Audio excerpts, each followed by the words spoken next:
Assalamualaikum warahmatullahi wabarakatuh. Saya Arini Hidayah. Materi yang akan dibahas kali ini adalah puisi rakyat yang berbentuk pantun, syair, dan gurindam. Yuk simak bersama.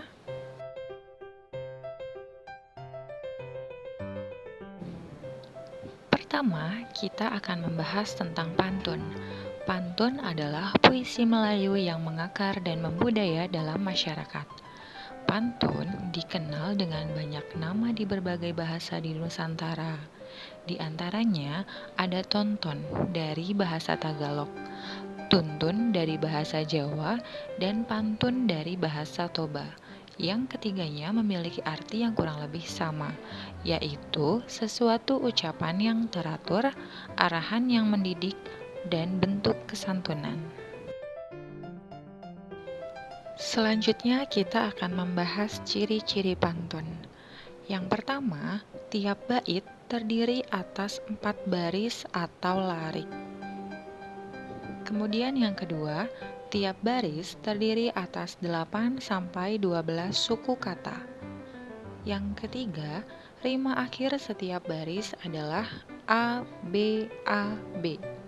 Yang keempat, baris pertama dan kedua merupakan sampiran, dan yang terakhir, baris ketiga dan keempat merupakan isi. Berikut merupakan contoh pantun.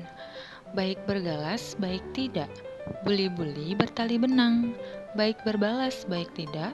Asal budi sama dikenang. Kemudian, ikan nila dimakan berang-berang, katak hijau melompat ke kiri. Jika berada di rantau orang, baik-baik membawa diri.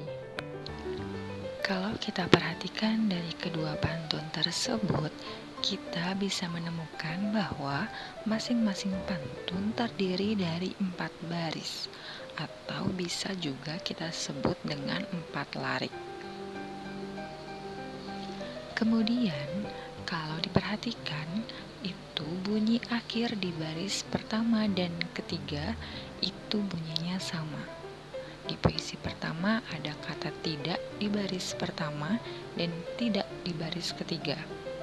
Kemudian, kalau kita perhatikan kembali, di baris kedua dan keempat bunyi akhirnya pun sama, yaitu bunyi nang. Pada baris kedua itu berbunyi benang, dan pada baris keempat berbunyi kenang. Silahkan kalian perhatikan pada puisi kedua, sama bukan?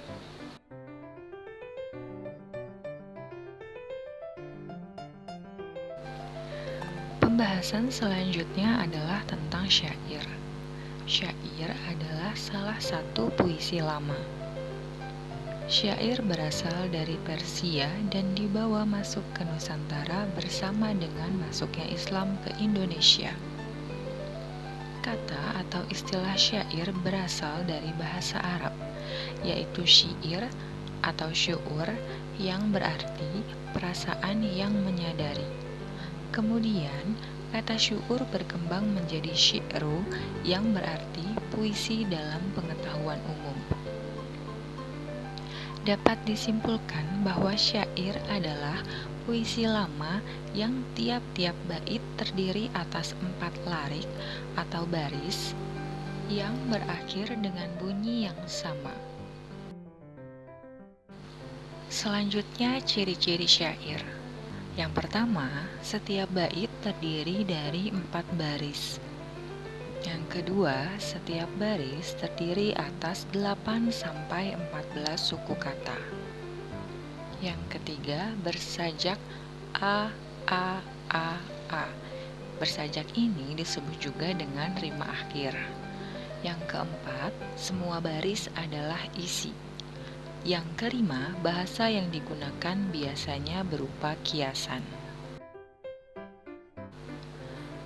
Untuk contoh syair, kita punya syair Perahu karya Hamzah Fansuri. Inilah gerangan suatu madah, mengarangkan syair terlalu indah, membetuli jalan tempat berpindah, di sanalah itikat diperbetuli sudah. Wahai muda, kenali dirimu, ialah perahu tamsil hidupmu. tiadalah berapa lama hidupmu, ke akhirat jua kekal hidupmu. Kalau kalian perhatikan, secara sekilas syair mirip dengan pantun, yakni sama-sama memiliki 4 baris dalam satu bait. Yang membedakan adalah rima akhirnya atau bunyi akhirnya. Syair kalau kalian perhatikan, bunyi akhir dari keempat baris dalam satu bait adalah sama. Misalnya pada bait pertama, itu bunyi akhirnya diakhiri dengan dah, madah, indah, pindah, dan sudah. Inilah yang menyatakan bahwa syair bersajak a a a a. Bisa dipahami ya? Silahkan kalian amati bait kedua.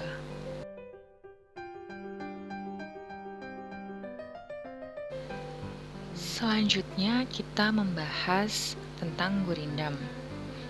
Gurindam adalah puisi lama yang berasal dari negeri India. Istilah gurindam berasal dari bahasa India, yaitu kirindam, yang berarti mula-mula atau perumpamaan.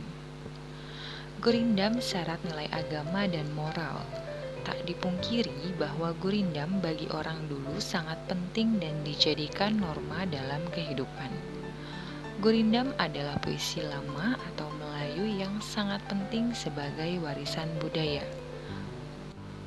Oleh karena itu, gurindam adalah sajak 2 baris yang mengandung petuah atau nasihat.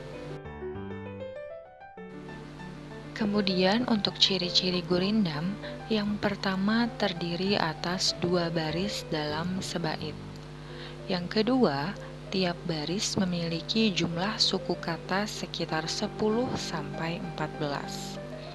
Yang ketiga, tiap baris memiliki rima sama atau bersajak A, A, B, B, C, C, dan seterusnya.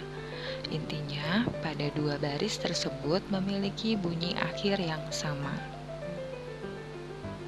Keempat, merupakan satu kesatuan yang utuh. Kelima, baris pertama berisi soal, masalah, atau perjanjian.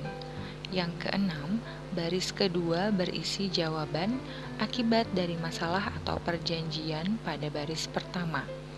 Isi atau maksud gurindam terdapat pada baris kedua. Dan ketujuh, isi gurindam biasanya berupa nasihat, filosofi hidup, kata-kata mutiara. Sebagai contoh ada Gurindam 12 karya Raja Ali Haji. Sebenarnya gurindam ini terdiri dari 12 pasal. Ini hanya sebagai contoh, jadi hanya dicantumkan 2 pasalnya saja. Pasal 1, barang siapa mengenal akhirat, taulah ia dunia melarat.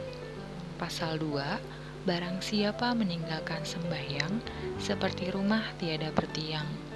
Bisa kalian pahami ya dari kedua pasal tersebut bahwa masing-masingnya terdiri dari 2 baris dalam satu bait. Kalau kalian perhatikan juga, pada bunyi akhirnya itu terdapat bunyi yang sama, yaitu rat-rat dan ang-ang. Itulah kenapa sajak dalam gurindam A, A, B, B, C, C, dan seterusnya. Sekian materi pada kali ini. Terima kasih atas perhatian kalian. Wassalamualaikum warahmatullahi wabarakatuh. Sampai jumpa.